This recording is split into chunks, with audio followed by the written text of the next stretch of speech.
Guys வணக்கம். Nithya tax. சென்னையில் கிட்டத்தட்ட நர்ஸு, தூய்மை பணியாளர்கள், டீச்சர்ஸ் அப்படின்னு சொல்லி நிறையா போராடிட்டு இருக்காங்க.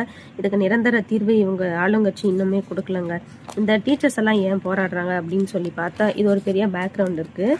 2009 அன்றைய ஆளுங்கட்சி முதலமைச்சராக இருந்த திரு கருணாநிதி அவர்களால் தான் இந்த பிரச்சனை ஸ்டார்ட் ஆயிருக்கு. என்ன பிரச்சனைனா, டெட் எக்ஸாம் எழுதி கவர்மெண்ட் டீச்சர்ஸாக வேலைக்கு போகிறவங்களுக்கு இந்த பேசிக் சேலரி ஃபிக்ஸ் பண்ணுவாங்க.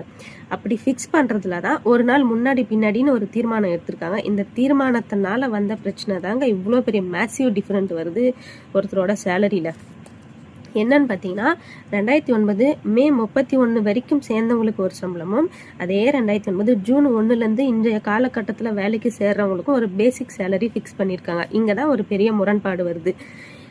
இது என்ன முரண்பாடுன்னா, அது ஒரே நாள் வித்தியாசங்க. இந்த ஒரு நாள் வித்தியாசத்தில் இத்தனை ஆயிரம் சேலரி டிஃப்ரென்ஸ் வருதா சீனியருக்கும் ஜூனியருக்கும் சொல்லி தான் ஒவ்வொரு டீச்சர்ஸோட கேள்வி. அதாவது நமக்கெல்லாம் அனைவரும் சமம், அனைவருக்கும் சம ஊதியம், அனைவரும் சமமாக சாப்பிடணும், எல்லாருக்கும் பகிர்ந்து கொடுக்கணும் அப்படின்னு சொல்லித்தர டீச்சர்ஸ்க்கே இந்த நிலைமைன்னா நம்மளோட நிலைமையெல்லாம் யோசிச்சு பாருங்க. கடைசி வரைக்கும் கேள்விக்குறி தான். என்ன வித்தியாசம் சொல்கிறேன் கேளுங்க. ஒரு சீனியர் டீச்சருக்கு 80,000 சேலரினா ஜூனியர் டீச்சருக்கு 40,000 தான் சேலரி வருது. அது என்னங்க இவ்வளோ டிஃப்ரெண்ட்டு அப்படின்னு பார்த்தா, அங்கே தாங்க அந்த ஒரு நாள் முன்னாடி பின்னாடி இருக்குது பார்த்தீங்களா, மே 31 ஜூன் 1, இந்த ஒரு நாள் வித்தியாசத்தில் தான் இவ்வளோ பெரிய டிஃப்ரெண்ட் வருது. டீச்சர்ஸ் கேட்குற ஒரே கேள்வி என்னன்னா, அதே தகுதி, அதே திறமை, அதே எக்ஸாம் பாஸ் பண்ணியிருக்கோம், அதே ஸ்கூலில் அதே கிளாஸு, ஆனால் ஏன் சம்பளம் மட்டும் இப்படி முரண்படுது சீனியருக்கும் ஜூனியருக்கும்? இந்த திட்டத்தை, இந்த வாக்குறுதியை நீங்கள் எப்போ நிறைவேற்றுவீங்க? இதை எங்களுக்கும் கொடுங்கன்னு சொல்லி தான் எல்லா டீச்சர்ஸும் கேட்குறாங்க. ஆளுங்கட்சி எலெக்ஷனுக்கு வரும்போது பரப்புரை பண்ணும்போது ஒரு வாக்குறுதி கொடுக்குறாங்க. அதுக்கப்புறம் அந்த வாக்குறுதியை வடை சாப்பிட்ற மாதிரி சாப்பிட்டு பேப்பரை தூக்கி போட்டுடுறாங்க. அவ்வளோதான். இதில் இவங்க இந்த சம்பளம் வாங்கிறதுல பெரிய அட்வான்டேஜஸ் என்னன்னு பார்க்கலாம். சீனியருக்கெல்லாம் இருக்கிற அட்வான்டேஜஸ் என்னன்னா, செட்டில்மெண்ட், பென்ஷன், இவங்க இறந்துட்டா ஃபேமிலி பென்ஷன்.